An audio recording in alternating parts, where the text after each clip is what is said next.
This was the first thing you said to me, George, in that winter of '68. I've been waiting to meet you.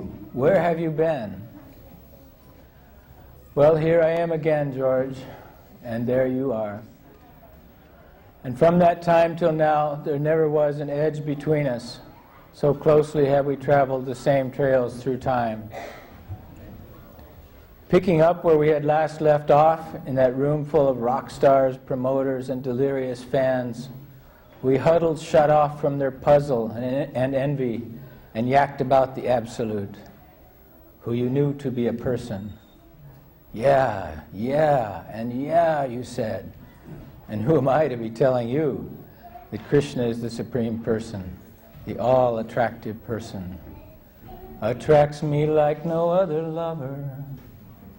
Later you said you had to say she, or everyone would think you a poof. And who am I to say that the way to God's heart is through love, you, minstrel of love to the world? Ah, but you must meet my master, Bhaktivedanta Swami, I said that day. He is so wise and beautiful. O Prabhupada, my beloved spiritual master,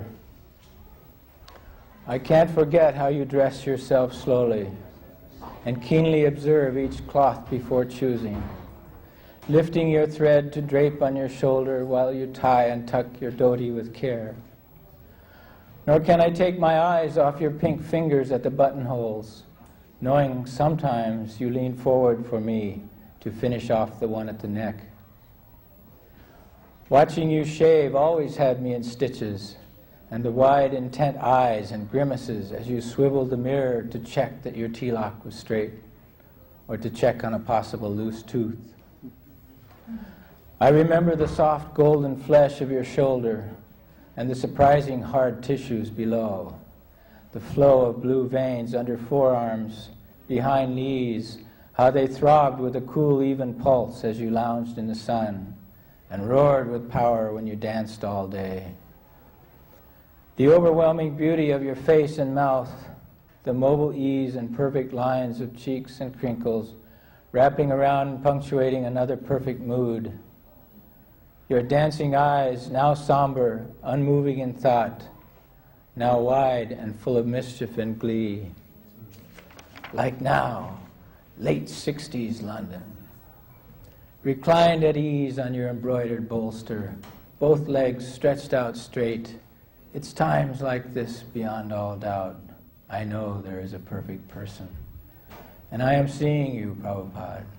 And God knows why or how, but somehow or other, I'm explaining to you the American game of baseball, or updating you on the price of gold, or asking you to define being or time, or introducing you, yes, come in, to my new friend, George Harrison, who approaches you now, bows down with his long hair flopping, and with a grin as big as yours says, Hare Krishna! With wonder and a pleasure so deep in my shoulders, with wonder and a pleasure so deep my shoulders tingle, I watch you two, ancient souls playing question and answer, posing this way and that, Prabhupada popping his eyes with delight, the master of charm himself. And George, how you laughed and hooted absurd reality he stripped of mirrors and its neon shell, drinking in like a thirsty soldier everything he said. Oops, must go now, my chariot awaits, lunch with the Queen, poems to polish, got a lot of work to do, tried to get a message through. And off you dash to save the world, attacking ignorance with your sword of satire, rescuing fallen souls from material dungeons, and singing your love songs to Krishna. Give me love, help me cope with this heavy load, you sang. All things must pass, keep me free from birth, help me, Lord, to burn out this desire, to love you with more feeling. That is all I'm living for, to try to love you more. What is my life without your love? The Lord loves the one that loves the Lord, my sweet Lord. Hare Krishna, oh my Lord. Krishna, Krishna. I hope to get out of this place by the Lord Sri Krishna's grace, my salvation from this material world. What a brave young platoon we were then. Captain George and a handful of devotees. The chart-busting Radha Krishna temple with Prabhupada as our commander-in-chief. What's the time now, Shyamasundar? It's 1968, George. 1969, 1970, 71, 72, and 3. You've just phoned from Sicily to our freezing flat in Covent Garden to sing me long distance a little ditty you just cooked up, wondering if I thought anyone would like it. Here comes the sun, here comes the sun, I say it's all right now, do-do-do-do-do. Yeah, George, it might work. Or walking down Regent Street, you look at me and say, now there's a first. More people are looking at you than me.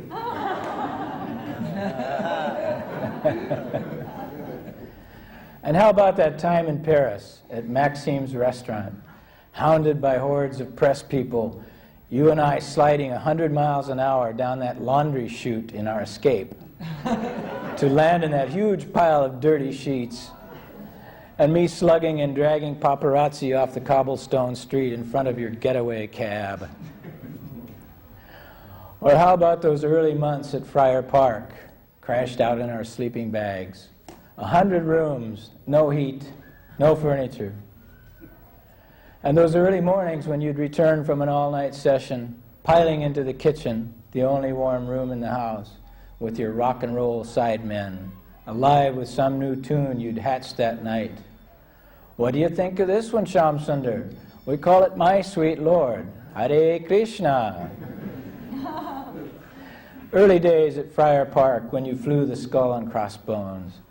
You and I strapping those silly flamethrowers on our backs and attacking the ivy, brambles, commies, and Nazis with wild abandon. 12 cases of rubies I sent you from my mine in India, you spread on the walkway around your swimming pool. Or a couple of years back when you scared the holy bejesus out of Mukunda and I, flying down that Oxfordshire country lane at 150 miles an hour in your latest wonder car. Use my body like a car, taking me both near and far. Met my friends all in the material world. Now this particular car's body you had decorated at great cost with thousands and thousands of tiny Hare Krishna mantras. And remember our days in India, George, how delicately you laid a tiny blossom at Lord Krishna's feet in Vrindavan, and then grabbed a stick to chase away the monkeys. How you looked into my camera on that rooftop with all the trees and parrots and bells and temples of Vrindavan spread out below you and said, still Krishna after all these years. A lot of adventures, pranks, and love we shared again in this time around, George. But you've always been the lucky one. Now you won the prize of prizes. You sit or sing or dance or drive a fast car somewhere with Krishna, playing with your sweet Lord at last. And Prabhupada is nearby too, no doubt. Well, drop us a line from time to time, George. Give us a ring. I only pray someday I'll be back on that trail again, together with you and Prabhupada. I just hope it doesn't take so long for me to find you again next time. Hare.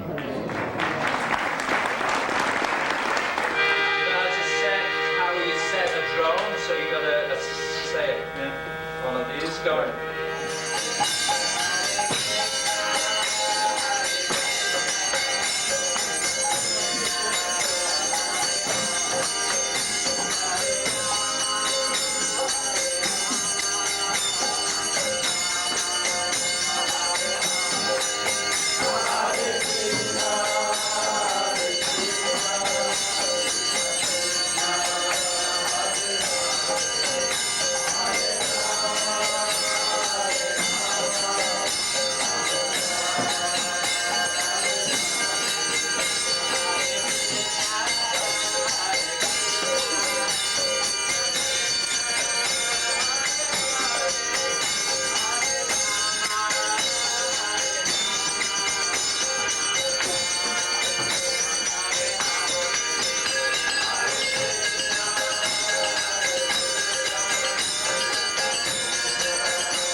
Thank you for everything, George. Thank you very much. Thank you. Thank you very much. That was nice. Sunshine and peace.